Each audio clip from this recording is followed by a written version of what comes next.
Doutor Álvaro sempre com a gente aqui no Band News Station, conversando com os ouvintes no meio dessa pandemia. Doutor Álvaro, eu queria começar com a notícia de hoje, né, sobre a interrupção das doses da AstraZeneca para mulheres grávidas, depois que houve uma morte de uma pessoa que tomou a vacina, né, e agora está sendo estudado justamente isso. A gente já conversava, doutor, sobre muita gente que torce o nariz e não está tomando a vacina da AstraZeneca, né? Eu queria que o senhor falasse um pouco, primeiro, sobre esta ação, que me parece algo que a gente já viu recentemente em outros casos, não só com a dose da AstraZeneca, né? E com esse, eu não sei se é preconceito, mas enfim, as pessoas não querendo tomar a vacina de Oxford. Bom dia, doutor Álvaro. Bom dia, Barão, bom dia para Ellen, bom dia para os ouvintes. Bem, Barão, quando a gente fala das vacinas, uma vacina que foi recentemente introduzida, a chamada fase 4, é um momento onde eu avalio, além da efetividade populacional da vacina, a segurança.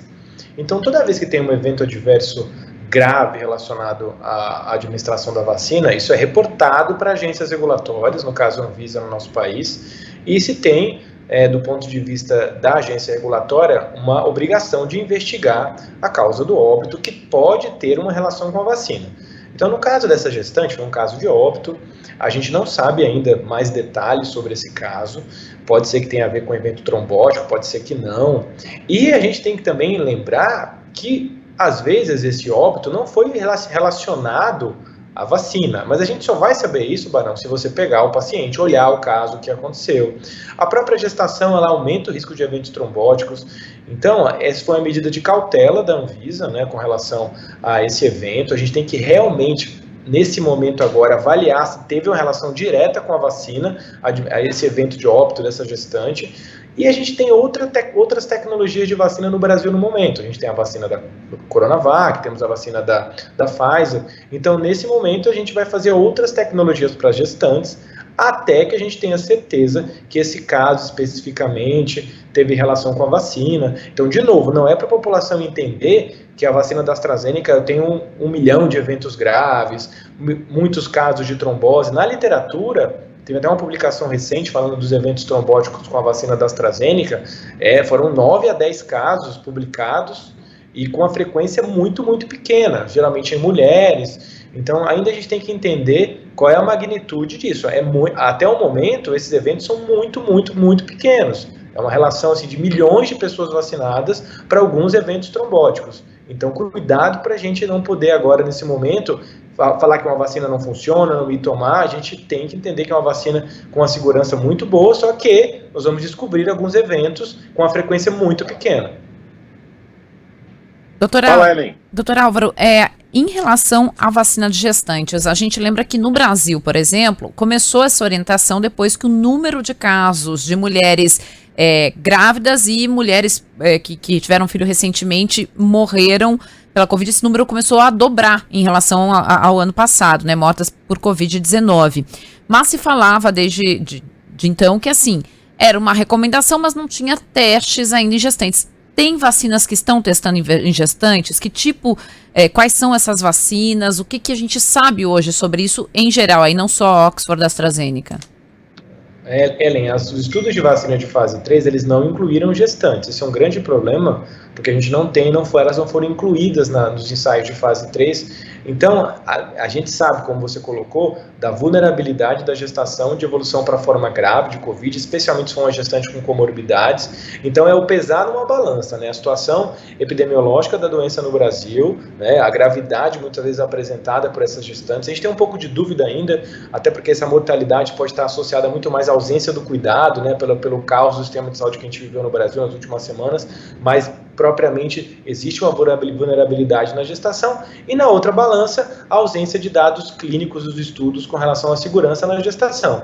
Então, nesse momento, entender se esse evento teve relação mesmo com a vacina, né? E também lembrar que temos outras tecnologias, né? Então, a gente não teve nada descrito de evento trombótico ou de evento grave em gestação para a Coronavac, né? Então, até que a gente esclareça o que está acontecendo com relação à vacina de Oxford, a gente tem outras tecnologias para poder utilizar aqui no Brasil. Mas a gestação realmente é uma situação de vulnerabilidade, então a gestante tem que conversar com o médico e pesar numa balança a decisão de tomar, não, especialmente se for uma gestante com comorbidades. mas nesse momento evitar tomar a vacina da AstraZeneca e, se for fazer alguma vacina, na balança pesar para a Coronavac ou para a vacina da Pfizer. Doutor, a gente está acompanhando no outro lado da história, né, aqui nos Estados Unidos, a liberação da vacina da Pfizer para jovens entre 12 e 15 anos de idade. É claro que tem alguns pais que dizem que não vão oferecer a vacina para os filhos, tem medo e tudo mais. É motivo para ter medo? Tem algum tipo de receio ou, de fato, os testes que foram realizados até agora nos mais jovens, e aqui começaram a testar até criancinha mesmo, né, bebê, isso já é suficiente para testar a qualidade, enfim, a eficácia das vacinas e a segurança, né?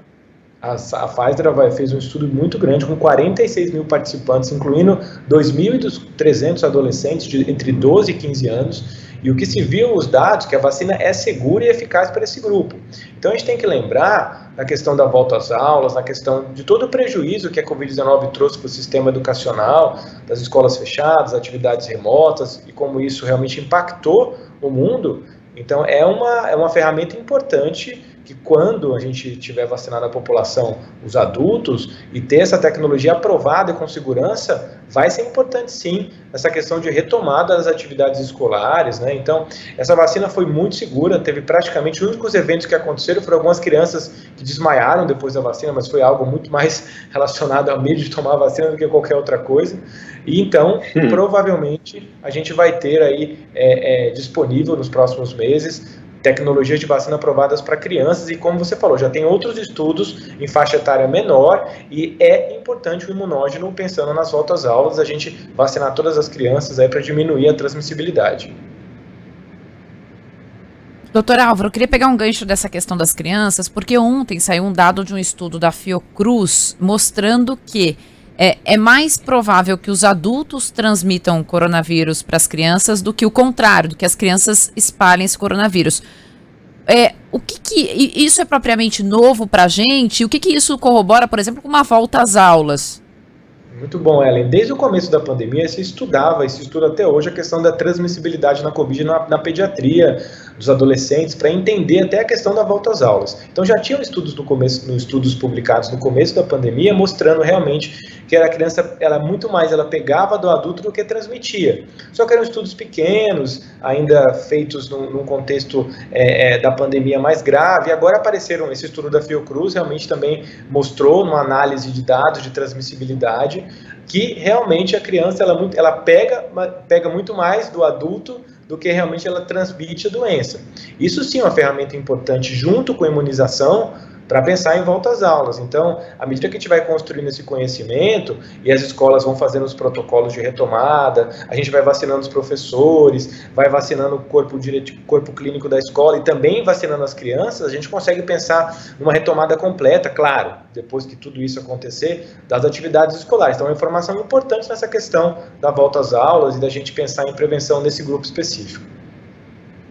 Muito bem, o doutor Álvaro volta ainda nessa semana conversando mais com a gente nesse momento complicado da pandemia e tirando também as dúvidas dos nossos queridos ouvintes. Doutor Álvaro, grande abraço para o senhor, até a próxima, hein? Abraço, Barão, abraço, Ellen, abraço a todos.